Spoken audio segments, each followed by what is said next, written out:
তো বন্ধুরা দেখো, সকাল সকাল চলে এসেছি বাপের বাড়িতে। দেখো মাদের কলতলার ছাউনিটা এত হাওয়ার তাণ্ডবে সব কিছু ভেঙে পড়েছে।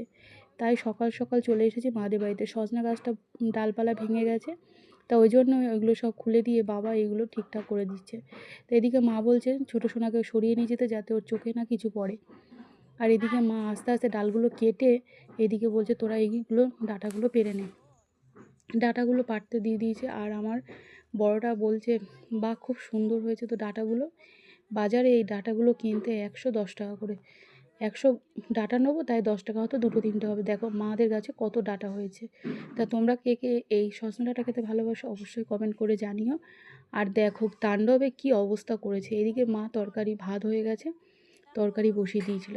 সব উনুনে রান্না হচ্ছিলো, কারণ গ্যাস অল্প ছিল, মানে অল্প আছে। ওটাতে চা, তরকারি গরমে এগুলোর জন্য মা উনুনেই রান্না করে।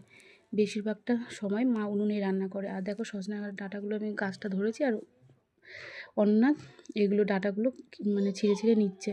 আর এদিকে মা করেছিল দেশি মুরগি। তো অনেকটাই মুরগি, মানে মাংসটা হয়েছিল। দেশি মুরগির লাল লাল ঝোল এইদিকে রেডি হয়ে গেছে। মা বলছে একটু তরকারিটা, তার মুনু কী করছে, মানে অনন্যা, ও আমাকে দেখাচ্ছে। আমি ওই জন্য বলছি সরা। আর দেখো এদিকে আমি বলছি তুই সরা, নাহলে মার খাবি কিন্তু।